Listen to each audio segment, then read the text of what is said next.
Big back men act different when they lose weight too. When men unbig their big backs, their large, enormous backs, they also act different. When y'all unchin your chin, when you go from 3 to 1 chin, y'all also act different. When you guys lose the gut and get a little bit of some abs, even there's a little bit of flab there, y'all act different. When y'all get a little bit of a thigh gap and some muscle on the tone instead of just the chafing that continues to happen for like the first 25 years of your lives, you guys act different too. So when anybody unbig their back, they tend to act different. Why? Because let's say I can agree with you. Maybe men don't have as many options as we do. Okay, right? But if you decide as a man that you want to be in a relationship with me, because I can't be in a relationship by myself, we have to decide that we're going to do that and be in a relationship together. Then you also have to decide that those other options are no longer an option. I am your only option. And if you want to continue to play the field, because now you're at the place where you can play the field, then play the field.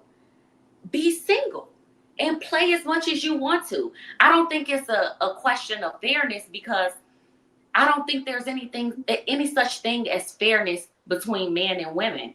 Women are born with more options, right? If you're attractive, you're going to have a way bigger pool than guys. And then, men tend to have a bigger pool as they get older. Women's pool shrinks as we get older. That's just how it is. It's not going to be fair. And what you had as options is not my concern now that we're in a relationship together. If that's the mindset, then don't choose to be in the relationship. It's just that simple. It doesn't have to be now. I can't be mad that you cheated on me. I can. You cheated on me after you committed to me. Why would you commit if you're not ready for commitment? See, I never said it, you couldn't be mad. So let's take it back to what I said moments ago. You have the option. Going back to what you said, as a woman, you have options with an X. That's plural, right? You also have the ability to minimize his range, and y'all don't choose that, generally speaking. This is why I said most women don't date men they don't like. Right. They're not approaching a relationship, and it's not about fairness. They're not doing it in good faith. In the mindset of most women, every option that I'm a part of, I win.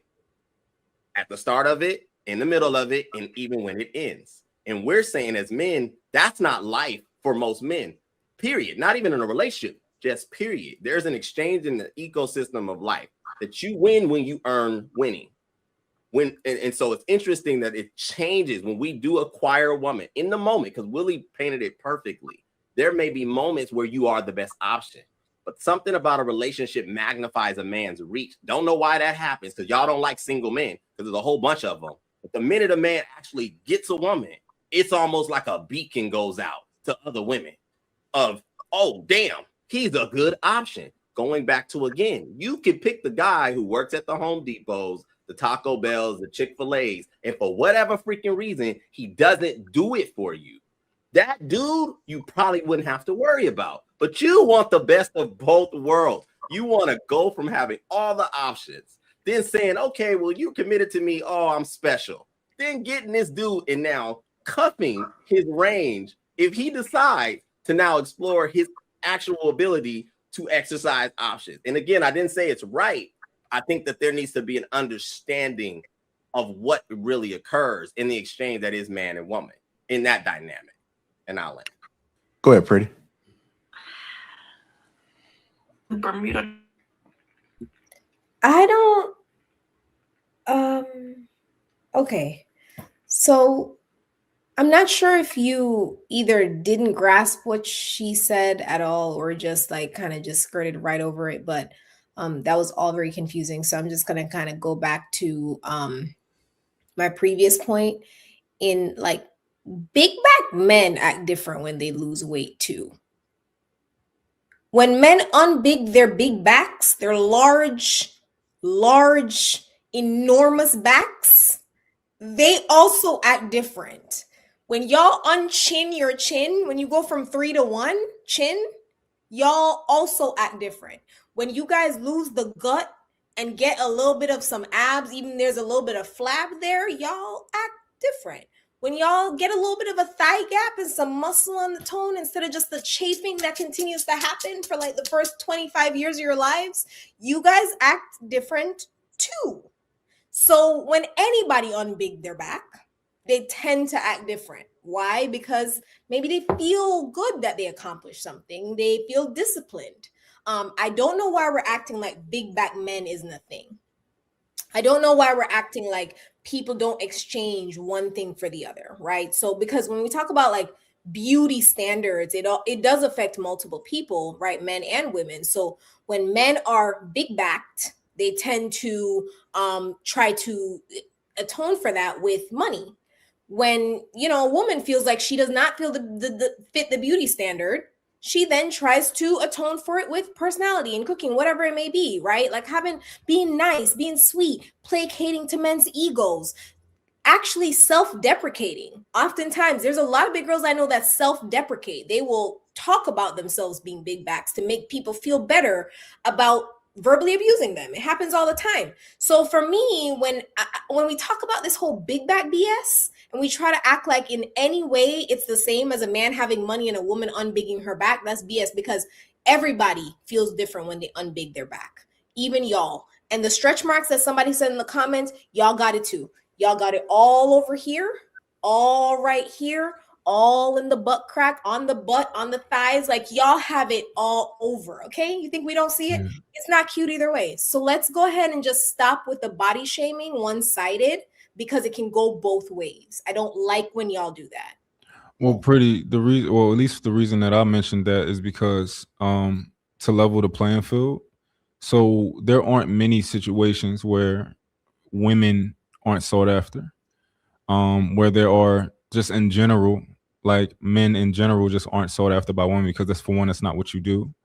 But the only thing that could level it was, let's use a big woman. And honestly, somebody in the comments said big women still get men.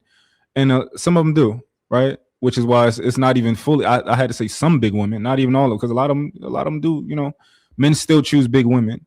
However, it's a lot more rare for like the fat sloppy guy at GameStop behind the register for anyone to come in and say something to him, right? It's a difference there. Why'd you add sloppy to it? The same way you sensationalize the stretch marks and the chafing and I didn't say sloppy. And the chafing and the stretch marks and you did a lot. I did a little, so but no, I'm just saying, like, when I said the same things for both, right? Like, so what I'm saying is that I don't like the idea that we think this whole lose weight act different thing is only for one. When people in general adjust their lifestyle, especially from a food intake perspective, that's a very hard thing to do. Food's an addiction, right? Food is a true addiction. So when people are able to overcome that, a lot of people feel good about themselves. A lot of people feel different. A lot of people feel like they accomplished something. This is not a gendered thing. But when y'all try to make it gendered, and it's weird when it's especially coming from a large man, like it's weird that like we try to act like this is something that anybody wouldn't be proud of when they when they are able to change their lifestyle, like I just think that's odd.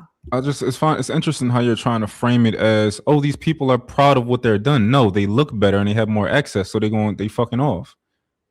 You look better, you got more options, you get some pussy. Because you can get pussy now. And now you can get dick now. So you go and get some dick. What? That's that simple. It's not, they're so proud of what they're doing. No. Or to your argument, she can get the dick she wants because she probably already could get dick, big or not. Right? Because everybody on 600-pound life got a husband. Niggas will fuck anything. All the women on my 600-pound life are that here. That is true. Really? Niggas will fuck anything. Spot on. Get the ones that they want once they actually lose. Exactly. They got somebody, but these niggas out here marrying and giving anybody a baby. So no argument there. But true, we want something you said I didn't agree with, which is rare. And you said that most women don't date or marry a man they don't like. I think you left out most attractive women. The average looking women, they have to. They don't have, oftentimes, they have to because they don't have a choice. So they tend to think, a lot of times they'll think they're better than they are, and then strive for, like, vie for, a trade, like you, a trade of you and mine, vie for y'all, but end up with OTC robo type nigga, because that's the best they can do. Like they everybody wants a Ferrari, but once motherfuckers get the access to it, they can't afford it. It's the same thing with them. So I don't think the majority of women are with men they want, because the majority of women aren't attractive. The majority of women don't have more options than the attractive men do.